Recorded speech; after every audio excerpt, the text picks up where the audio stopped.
thing. Yeah, But, yeah. you know, and a link to the website and lyrics for everything. Yep. You know, and what I would include on it if it was my album is I would include the digitized versions of the songs with all the metadata pre-coded. Interesting. Okay. So yeah. it would have your website, it would have the writer, it would have the year it was published, it would have all that stuff, and you could even put song lyrics in the metadata. Sure. So people could pull it up, and the copyright information, everything is in that self-contained little bubble, that if it does wind up going someplace else, people still have access to all of that thing on how to reach you. Totally. But I can't seem to get people to do it. They just... Well, and I think right now, with the way that music consumption is, I hate to say music industry just because there really isn't like a centralized industry quite so much. Yeah. But I think with the way that music consumption exists in our world today is that people are not anticipating their listeners or their consumers caring about any of that. So why would they do it? There's so much, not to say that people don't care about that stuff, and I think one of the reasons why many of us independent artists are starting to make very substantial strides as independent artists is because people are starting to realize that what they want is that authenticity. They want the backstory, they want the knowledge, they want all the little things, and I mean, and also from a business standpoint, they want to feel like they're getting something special that nobody else has, you know? Which, I don't do it for that reason, but it's also a viable reason for some people. Well, I think a lot of people, like I'm one of them, who are a little bit OCD, you know, and I have pretty much everything that Sean Colvin ever recorded, including all the records you sang back up on. I have a copy of her Levi's 501 Jeans commercial. You know, I've got like all this really obscure Sean Colvin stuff. Yeah. That's impossible to find. Yeah. Well, and I think that again, like we've moved to a place where, for the most part, people don't tend to do that anymore. It's a much different mentality, and they certainly don't do it for every artist that they listen to. No. Plus, half the things, if you want to know something, it's a Google search away now. Yeah. So you know, so again, it's not like. But the Google search may not be right. Oh no, absolutely. I'm not saying that you know that it's gonna provide you with all the answers, but I think that the mentality for a lot of people, and perhaps the overarching mentality of why we don't do things like this anymore, is because the advent of the internet, the advent of Google, is so much more stuff, is so much more accessible, that with everything becoming further and further a digital experience, you know, people aren't going to necessarily be as excited about what, you know, like, or that they would, not that they wouldn't be excited, but it wouldn't necessarily be their first thought of what to do. Well, and I tell, because I'm very involved with the Focal Lines, I want to talk to you about the Focal Lines too. Sure. But, you know, I go to these conferences, and I was at the International Conference in February, and I came back with a stack of CDs, probably about 4 inches tall, and I needed to digitize and put into my iPod. Yep. And I got to like the second one, I fell in love, and I didn't get the rest of the stack in, and they're still sitting there for me.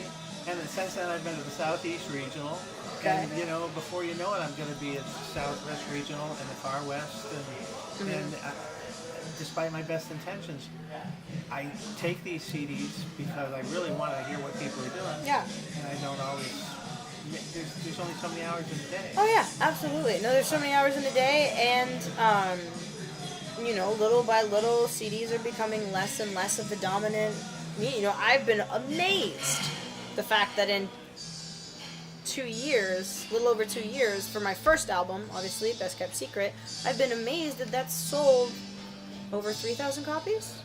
And I'm basically an artist who has quote unquote nothing. You know, like in the eyes of mainstream society, I'm like, I don't even have 2,000 followers on Instagram. Like, I'm a nobody. You know, and so I've been very pleasantly surprised by that, and still people will come by and they'll be like, oh, like I really wanted to get copies of your CDs to bring to my friends. I'm like, you do? Well, Okay. cool. You know, and I love that. Yeah. It's just, I also, on the flip side, get a lot of people that I'm like, hey, why don't you have a CD? And they're like, I'd love to. I don't have a CD player. Well, it's funny. I mean, I got a bunch of them. None of them are hooked up, and I just rip everything into the computers, of which I have like 7, Okay. And then I can pick it off the cloud with this. So once I get it in there, it's captive. But until I do, it's so bad. And I think the other thing going along with that is a lot of people don't want to have to put that extra step in. Right. They don't want to, I get a lot of people who balk when I tell them that I'm not on iTunes, I'm not on Spotify, I'm not on any of these like instant gratification streaming download websites. Right. I'm on Bandcamp, which requires a little bit more user. It's not remotely not user friendly, Right. but it just requires an extra step of going to Bandcamp, selecting what you want, and then hitting the download, and everything like that. And you can't just pull up this convenient little thing. And I have a bunch of friends beating on me for Spotify, but I've got like 30,000 CDs at home. It's hard for me to imagine spending another $10 a month to listen to what you've that already stuff got. when I've got so many things that I don't have time to listen to now. Yeah, absolutely. And vinyl's making a comeback. Even some artists are putting things on cassette again. So it's like Cassette, really? Oh yeah. My God, I had one of my friends. He just started collecting cassettes, and I was like, "Do you want the stuff from my closet?" Because Wow. yeah. Wow. Yeah, I used to work with a guy out of Syracuse, and I was mixing his live shows for about 18 months. Okay. And in the course of setting up the sound system, I would use a cassette to EQ the system. Well, we got so every gig, I would tape the whole gig for whoever showed up first with blank cassettes. You could do that. You could hook it up with your system, and it'd be kind of fun. There actually turned out to be quite an underground trading thing where there are people who actually had dozens and dozens of these, and they traded with their friends and made copies. It was funny. And that didn't really affect his income. It just interested people what he was doing. But so long term, you think that the central focus is going to be the Patreon, or? No, I think that that's the medium that fits what I'm trying to do best right now, because it's that level of direct support. Yeah. Did you kickstart the first record? No, I did not. I've only ever done a Kickstarter once in my life, and that was for an EP that I put out about 5 years ago, but it was under a different branding and everything like that, so it's just gone now.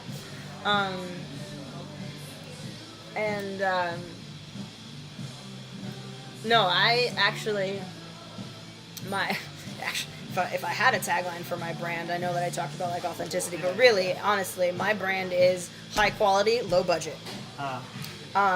So I have copies of my second album that I brought, and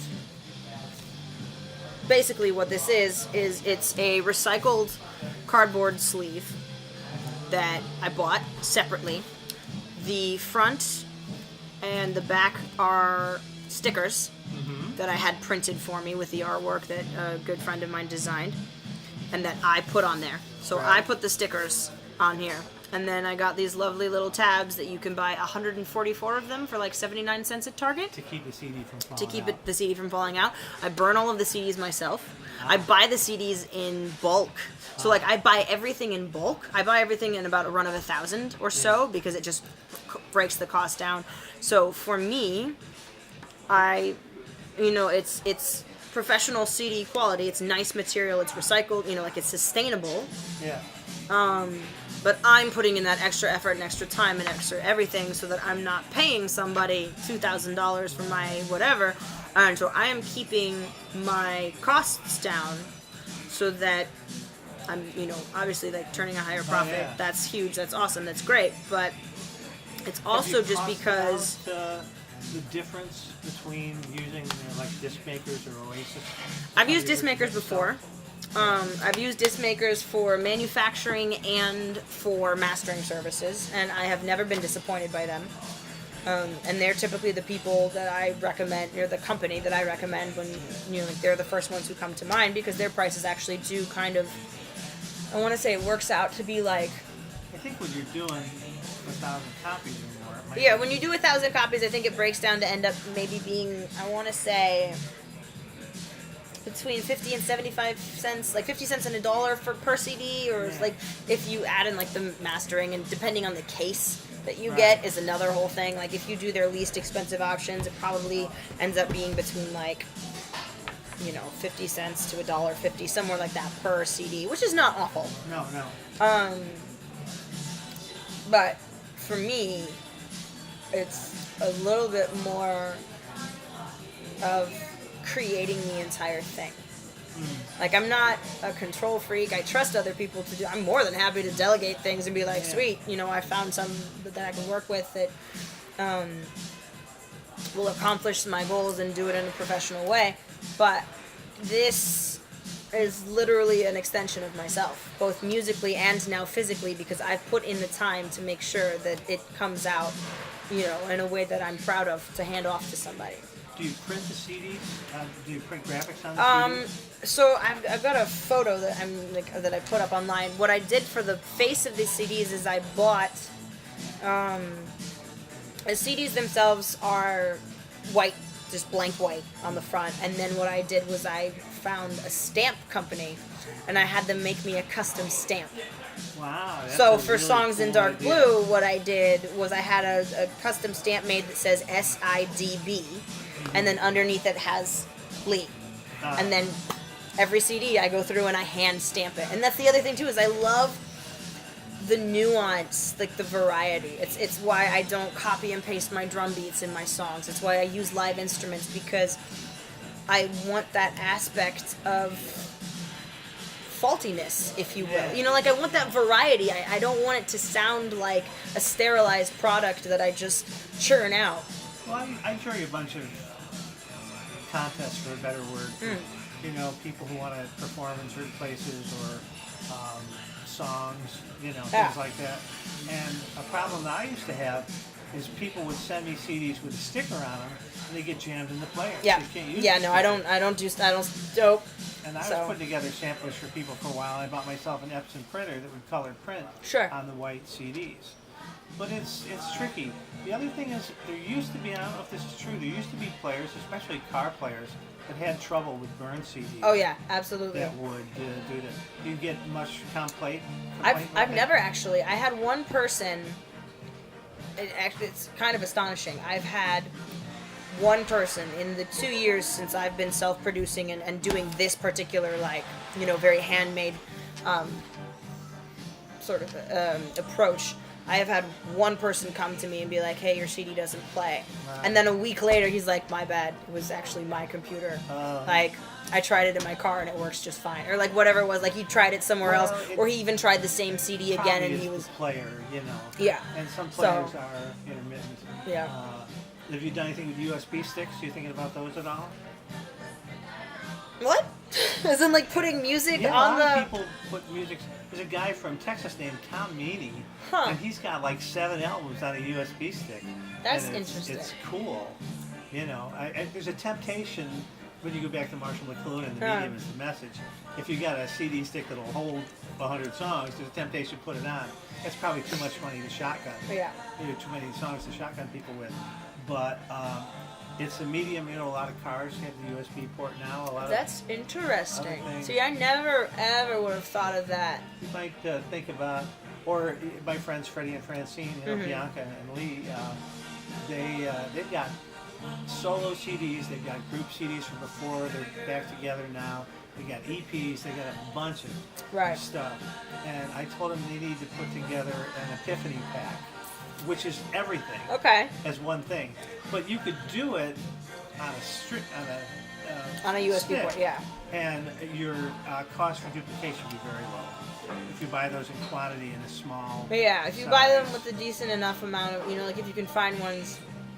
16 gig, 32 gig, a CD, a DVD holds what, 8 gigs? And a CD is a little over 700 megabytes. So even the smallest USB stick you would find would probably hold at least 5 CDs. But for me, I will say, for me, the file size is larger because I don't compress to MP3. Ah. Everything on my CDs are all WAV. Wow. I personally can hear the difference in quality between a compressed and an uncompressed file, and I'm not about to do that to my listeners. Ah. So my songs are all WAV. Yeah, but of course, As opposed to once you MP3. master the CD, it's all converted to AIFF anyway. I also it just means you've never. my mastering it gives the illusion of it having been mastered, but I don't go through actual mastering software. Huh. So Interesting. I'll have to check out the CD and see what it's doing. and I mean and I will say please don't judge me based on my first couple albums simply because they are not industry quality. I will be the first person to admit it. Like, they're not. I recorded Best Kept Secret on a $50 USB podcast mic on a laptop in my studio apartment in downtown Los Angeles. Wow, fantastic. So, from the standpoint of the materials that I was using, it's pretty damn good. Oh, yeah. It's not going to play on the radio, and I've never deluded myself into thinking that. Same kind of deal with songs in Dark Blue. The production quality, not going to happen on the radio. That's okay with me. I'm not doing it for that. It's only this most recent opportunity that I have now with having this with the studio space that I'm starting to see, okay, I don't necessarily want to be, not necessarily, I don't want to be a street performer for the rest of my life. Yeah. And I'm much more interested in putting out high quality, for lack of a better term, industry standard music that I could market to people on a mass level. Right. Not in, what we usually think of about mass marketing, but in a way of I want it to reach as many people as possible. Sure. And right now, one of the biggest ways to do that is to get it on the radio or Spotify or, like these other things. And so if I'm serious about doing that, and even more so than that, what I really want to be able to do is get my music into movies and films. Films and TV shows. Well, this is the place to be for that. So, yeah. And then, of course, with that comes, again, certain standards Yeah. of audio, which I'm perfectly happy to work within. You're already saving vocal-free versions of all these songs, right? Vocal-free versions? It's really important. Interesting. It's really important because lots of times they don't want the lyric. Right. They want the music. And if they use the complete song lyric in like a montage or some part of the thing where it really is featured, they may still want to return to those musical themes later. So they'll always ask you. So right now, save copies of everything just without the vocals. Yeah. I mean, I tend to do that anyway. I get my songs to a certain place, and then I'll pull the vocals in. So I tend to have bounced copies of, like the purely instrumental track anyway. But actually very Annotated with the BPMs and stuff too. Yeah. I mean, that's really good. Yeah.